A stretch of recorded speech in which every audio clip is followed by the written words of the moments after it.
Hello and welcome to our first webinar of 2023. My name is Jessica Hunt, and if you have attended any of our events in the past, you will notice that I have a different title than in previous years. I am one of the co-presidents as well as the Director of Marketing and Communications at Environment+Energy Leader, and I'm so pleased to have George Sakellaris with us, the founder, President and CEO of Ameresco. So George, thank you so much for being on with us. I hope you had a nice holiday season. Thank you for inviting me to participate in this great conversation. Yes, we truly appreciate you being here today. Before we really jump into the specifics of this discussion, I just love to hear about what's going on in your life, how your family is. Introduce us to the side of George that we don't get to read about all the time. Okay, I mean, what can I say? I'm living the dream. I am working on something that not only help myself and my family, but also the society, because climate change is here, and I am delighted that we have created a company that's helping the customers. And then, of course, I have a great family, married to a lovely wife, Kathy, and then two great children, Christina, who graduated from Stanford University, and now she's on the U.S. Sailing team. And then Wow. Peter, my son, he's a pitcher, Division I baseball at Virginia Tech, and he's graduating this year with a chemical engineering degree, and then who knows what he's going to do next. So and then of course I love my sports.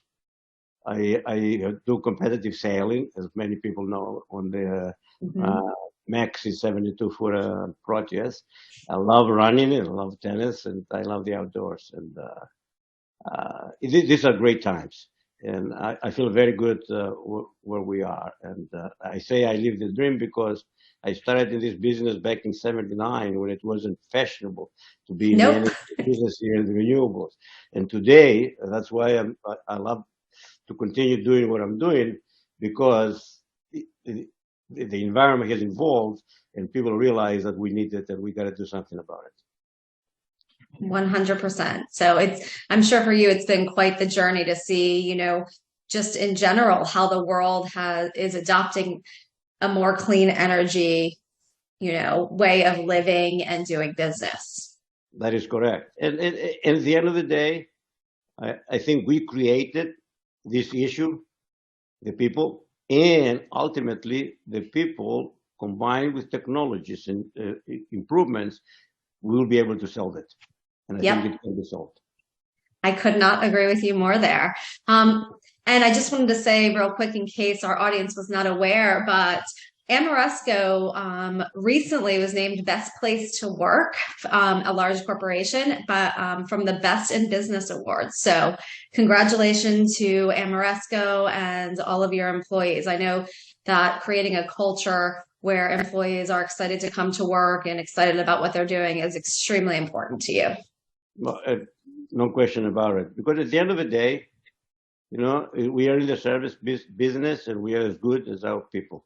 And we are in a competitive environment. In order to be successful, we have to attract the best and motivate them and keep them for the long term. And in order to be able to do that, you have to create a culture where they will not only get rewarded, but they want to work there. Because Exactly. in today's environment, people, they will go where they will feel more comfortable that they want to be there. And the fact that all this evaluation was done by the employees, we feel very good. But on the other hand, though, I keep telling that my management team, our quest is to continuously improve in whatever we do, and taking care of our people and making sure that they're growing within the company. It's one of the things that we must do and do it well in order to be successful. And I think that's such an important point that you mentioned, because I don't want to say so many leaders, but there are leaders who are not reflecting on their company as a whole and changes that can be implemented to improve morale, to improve employee performance and overall importance. So what type of advice would you give to those specific, company leaders, C-suite executives, in order to make sure that they are, facilitating an environment where their employees can succeed, can improve, and want to, not just can do it, but actually want to do it? I would say, look at yourselves. Start from yourselves. Because I always put myself in an employee's shoe and say, okay, how did I grow? What did my management did that allowed me to grow? And what kind of mentors did I have in my development career?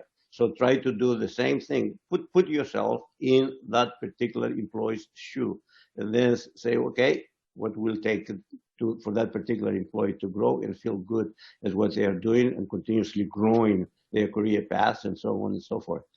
So to me, that's the best guideline that I ever had. I always try to manage people the way I wanted to be managed when I was in the growing environment within a particular company. And such an important point.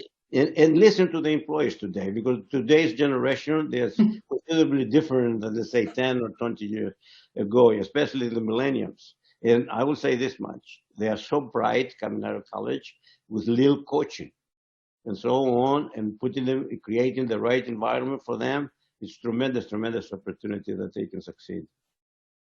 Great advice. No, absolutely great advice. And we're going to go back a little bit to the beginning of your career. You mentioned starting this journey in the 70s. So you obviously have a passion for creating and neutral business models for energy efficiency and renewable energy projects. So this is your life's work. You talk about it. You can tell the passion in your voice with it.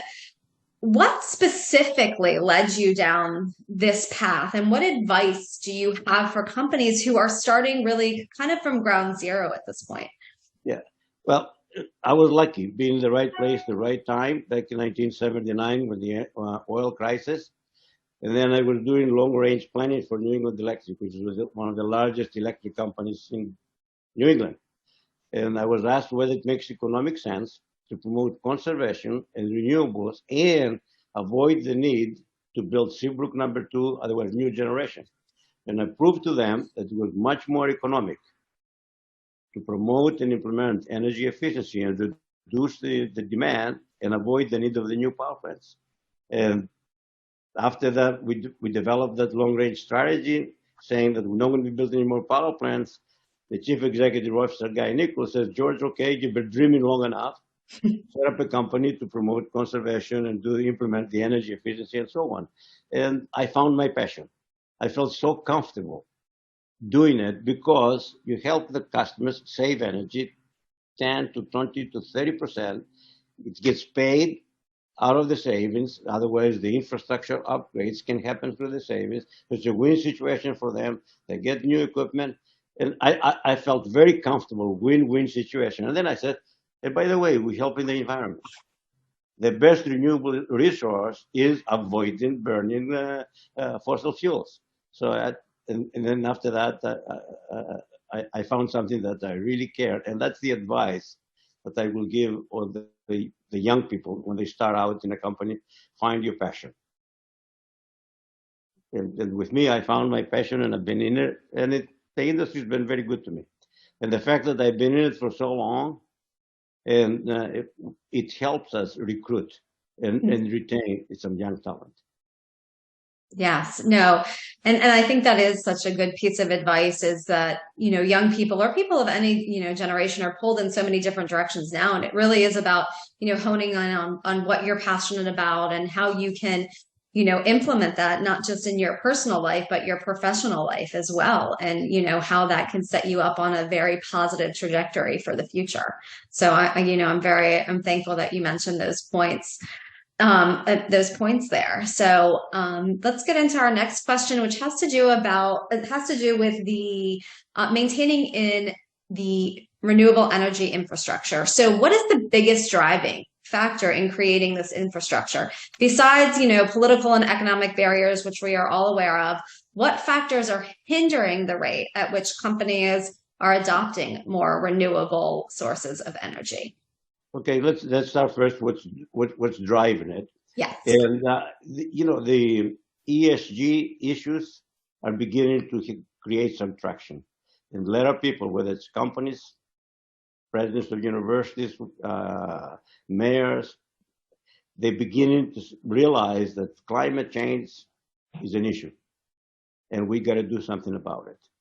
And so many, the better part of the constituents, you might say, they are doing something about it because they want to. And then what's happening?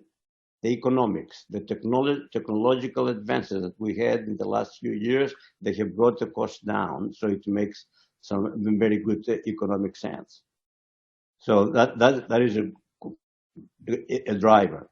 The other thing that, and of course you mentioned it, the policies, the regulations, they drive it, but at the end of the day, like I said, it's the individuals, they want to do something about it. It has become a driver. And then the technologies have brought the cost down, that many of those issues, the renewable resources that you want to implement, they pencil out. They are cost effective.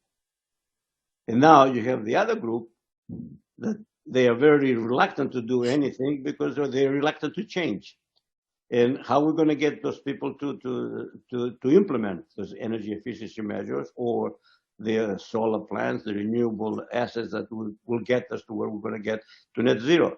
And I think it will be ultimately, little by little, more education to them. And I wouldn't be surprised at the end of the day that some kind of a carbon fee that will motivate each and everyone to do something about it. And in addition to that, that carbon fee, that money can be used other ways to bring renewable to some of the homes that they cannot afford to do it. Put solar on the roofs and so on, or put some resiliency, battery storages on the storm-prone areas and so on. So ultimately, it will take, it's not a silver bullet, but it will take something, a carbon fee. You want to pollute? Okay, you will pay a certain amount of money. But the better part, though, this is what makes me feel good. The better part of society right now, whether it's countries, whether it's business, college, whatever, customer, clients, they have begun to do something about it. No, the ESG requirements, it's pushing them in that direction. Which is wonderful to see. And I know just from a personal aspect, we've had solar on our roof for about a year, and it's been absolutely wonderful. Not only is it saving us money, but it's obviously better for the environment. And, you know, it's something that it was kind of a no-brainer for my husband and myself to make that decision. So it's wonderful that we have that opportunity, you know, to help just, you know, on our little aspect. Ultimately, we want to get to net zero, right? Carbon zero, which means all those residences, we will have to make sure that they have some kind of solar, the ones that they can. Otherwise, we use every resource that we possibly can, and they cannot afford it. So if we have a pool of money that we could utilize in order to be able to do that, then I think it will help society much, much better. No, I couldn't agree more with you. And I know, you know, you mentioned some money aspects of not, you know, transitioning to clean energy. And from everything that I have read and some of the studies that are coming out of Europe, companies there, European-based companies, are about to tie, and some have already started to do this, employee compensation to carbon footprint, to their own specific carbon footprint. So do you foresee that, you know, coming down the pathway here? Because the United States is usually a few steps behind Europe. Yep. Good. Yeah, I definitely foresee that happening in the future too. So, you know, you mentioned a little bit about stakeholders who are unwilling to make those change and, you know, providing them the education. What has been your experience in terms of providing education or, you know, real life examples of why it is imperative that, you know, these companies make the transitions to clean energy? What has been the thing that has you know, shown these stakeholders and given them that aha moment? Okay, I'm ready to switch. Well, I cannot mention the name of a particular client that we had. That it took me 2 years to convince them because they were afraid the color redemption for their produce that they have. It was a supermarket. It would have been good. So it took me 2 years to prove to them that I saved them 20% of the electric cost. I improved the lighting level by 20%, and then they said, you were lucky on this particular store. And then the other thing that happened, their sales went up, right? And then he says, okay, I will give you 2 more stores. So they gave us 2 more stores. The same thing happened. Then we ended up to do 900 stores. Wow. So basically, it's otherwise leading by the example, getting to those particular customers to the table, showing them how it worked, or telling them how it worked on another particular project, and give you the ability to at least do a demonstration project. And then you move on. Because I firmly believe, and I know based on experience, that we can save 20 to 30% of the energy in any facility that we go into it, and we give them a net budget neutral. Otherwise, why wouldn't anybody do it? But they are reluctant until you give them some examples. The firsthand knowledge, the firsthand experience of putting your words into action and putting your research and your expertise into action is what they need. And then get into, let's say, real estate owners or whatever, turning their facilities management over to you in a way. And they are reluctant to do that. So even the plant managers, they are reluctant to turn it over. So that's where it takes education, and that's why I say our business is local. That's why we have offices all across North America and so on. So it's, but education, example, projects. Examples. And this is actually a really good time to mention to our audience, if you have questions for George or, any other members of his team, please feel free to submit during the webinar or even after the webinar. And we are more than happy to pass, all of the questions over to him, and somebody from his team or George himself will be happy to answer. So just wanted to put that in there right now. Let's jump into the topic of microgrids. So how have they evolved, over the past 10, 20 years or so, to offer additional economic benefits to help whole communities' economic growth? What's happening, resiliency is becoming a bigger and bigger issue. Why? Because as we rely more and more on solar, wind, those renewables, they are intermittent. Otherwise, at night we have no solar, and sometimes we have no wind. Then you have the storms, and the climate change has compounded the issue. The climate change, we have some violent storms with the hurricanes, we have some violent fires, and so on. So a particular industry cannot afford to be out and lose production, or a hospital, and without any power. So, and the other thing that has happened on the microgrids, because now you need local generation. So the battery storage came along, and the microprocessors. Basically, in nanoseconds, you can switch off from the grid. Let's say you lost the grid to bring on the new power. And the batteries, because it's ready available power, you bring it on, and then you probably need some kind of another generation source if the power outage is out. And so it's a necessity. It became more of a necessity. And as the costs come down, it pays for itself. I mean, every base that we're doing right now in the United States government, like Paris Island, every one of them, they all have microgrids. Portsmouth Naval Shipyard, Norfolk Naval Shipyard, and so on. And then some of the hospitals that we are doing. Now, one of their biggest concerns is resiliency. Because look what happened in Texas this past year, before, and so on. And as we rely more and more on renewables, and or things will happen. Otherwise, you lose them all at once. So you got to come up with something. That's why I keep saying to people that at the end of the day, we will need more than just microgrids and more than just solar and wind, because they are intermittent. We will need what we call 24/7 clean fuel supply, whether it's hydrogen, whether it's a new technology, whatever the case might be. But we need more. The puzzle is not solved yet, but the technologies are getting there.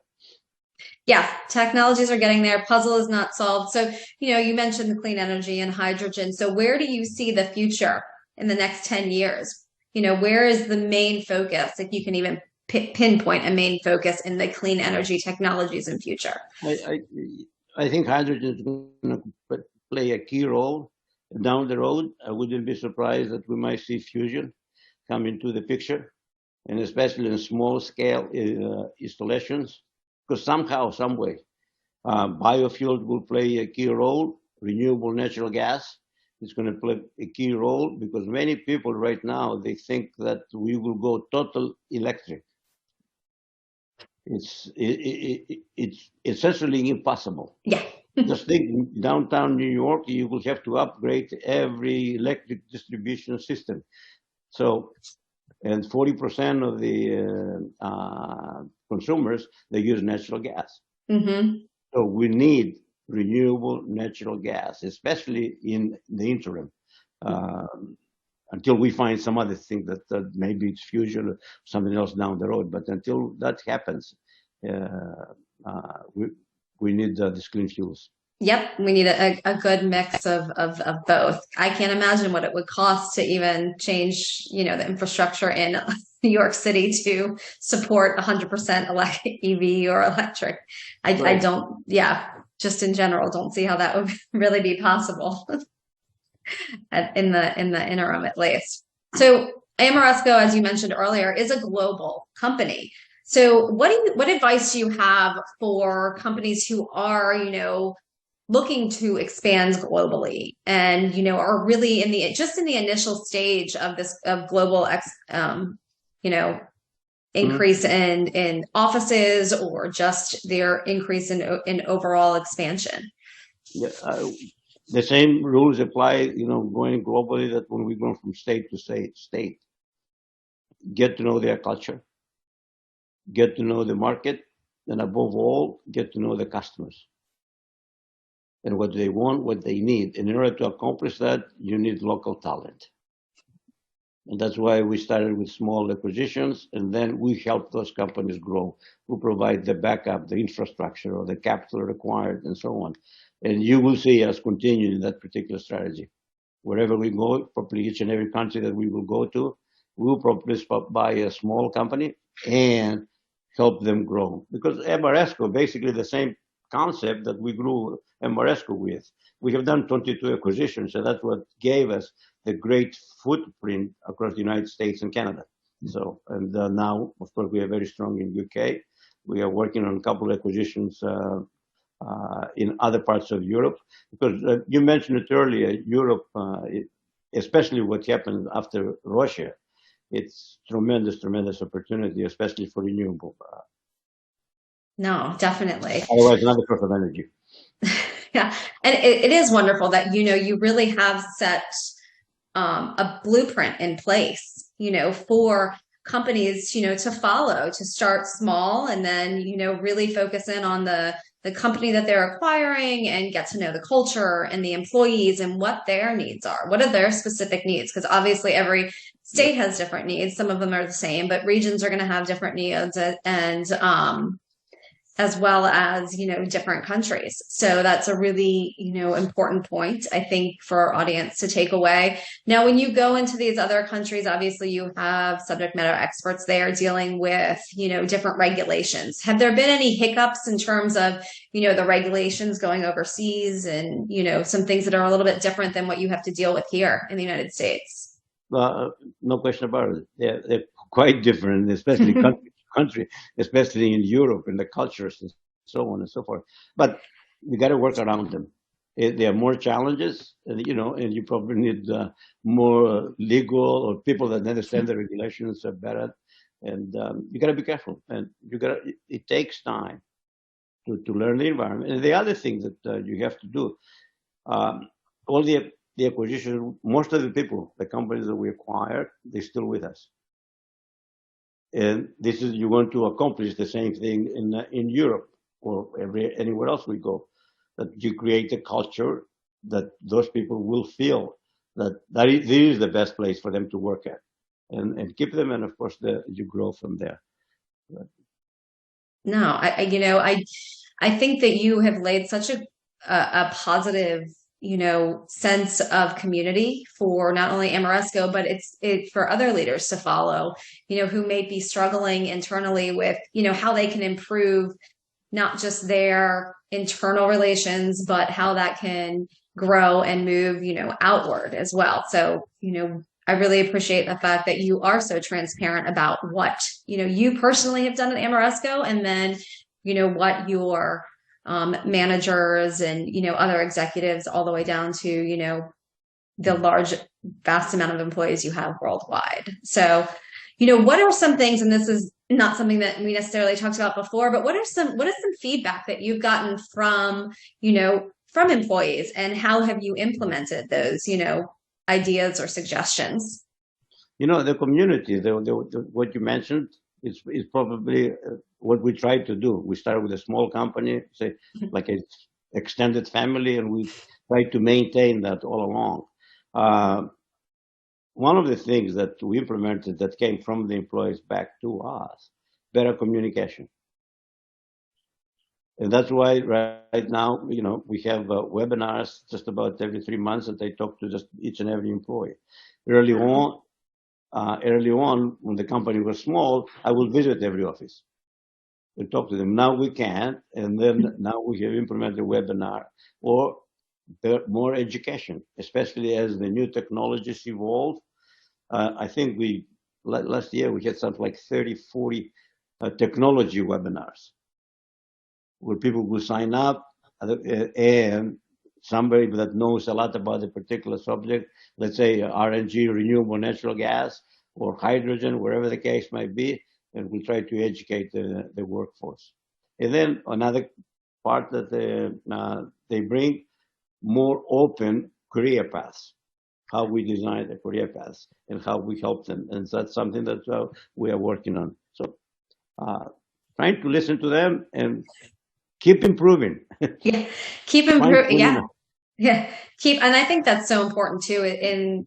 Is really stressing open communication, where employees can feel that their voices are heard, and that their managers and their executives really do have their best interests, into account when they make policy changes or, make decisions that are going to affect the whole of the company. So that is really nice to hear that Ameresco, has listened to their employees, because that doesn't always happen, and you have implemented changes that are truly beneficial to everybody. Okay. Thank you. Look, yeah, that's how you win the employees over. That they will feel they are part of the greater community and they are contributing to that greater community. Yes, no, I could not agree more. And we talked a little bit about Europe, and you mentioned the UK, and you just, as of last month, Ameresco announced a 20-year partnership with the Bristol City Council to have them carbon and neutral, climate resilient by 2030. So talk to us about this agreement. How did it start? How did it, from the initial conversation to that 20-year agreement? Can you kind of walk us through that process, just so, the attendees can kind of see, from start to finish, what that whole process looked like? We are super delighted about that particular award. The way it started, they went out with a request for proposals about a couple of years back. And then, of course, we submitted the proposal. Then they went through the evaluation and so on and so forth. And then we were lucky to win the proposal. But generally, customers like that, because ultimately they want to be carbon neutral, right? Net zero. So they are looking for companies that they will provide what they call, and we call it too, a holistic approach. Somebody that not only will address the energy efficiency, not that they will address the solar, because the solar, they have potential for wind farms, they have substantial potential for geothermal, and they look for companies that they have that particular holistic approach. So it's a 20-year agreement, and basically we have identified over $400 million of various measures that we can implement there. But by the end of the day, it's going to be over £1 billion of investment that has to be made in order to get that particular city carbon neutral. And one of the things that we score early, they have the low-income housing, and they had issued a previous RFP, request for proposals, to see what we can do for that particular facilities. And we recommended, of course, energy efficiency and solar. And they like the fact, because ultimately you have to address each and every facility in that particular community. And they like the fact that we took the initiative, we did very well, good job for that. And then they realized that we are one of those companies that they were looking for, because it was a very hotly competitive environment. There were 23 companies, and many of them, the European companies. And they selected us because they said these guys, they can address just about everything rather than breaking it up to different entities. And hopefully this will become the blueprint. And now we are talking to, after that, to a couple other cities, mayors, that they want to achieve that. But it's a blueprint though for every college campus, every hospital, every facility. And ultimately we will learn a lot, and others we will learn a lot, because we will make it a blueprint in order to achieve net zero, because it has to be done sooner or later, and we want to be a key player in accomplishing that mission for this particular cities or customers, clients. No, that's wonderful. And you took a few of the questions out of my mouth. I was gonna ask you if you knew how many companies that you were competing against, and if were there any other, do you know if there were any other American companies, American-based companies, or was it you Yes. and then Ameresco and all European? No, all the American companies that we compete in the United States, they were over there too. And then, of course, all the major European companies like the Siemens and so on. Mm-hmm. Well, And congratulations. Yes, congratulations again. I know it's a very exciting project for the city of Bristol as well as Ameresco. So what's next for not just you personally, professionally, but Ameresco? keep growing the way we are, delivering top value, top quality product to our customers. And I think expand in a large scale in Europe. And of course, seeing more of the RNG facilities being developed. Stay in tune with the next emerging technologies, whether it's hydrogen or whether it might be something else, and keep growing. And one of the things that I like to focus a lot is our human resource,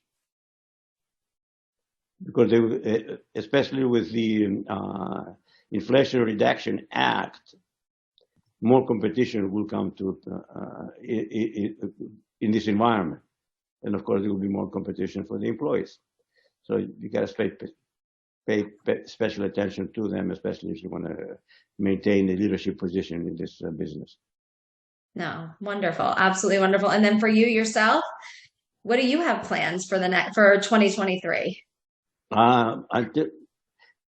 Other than doing about 4 races, competitive sailing races, continue to see the company flourish.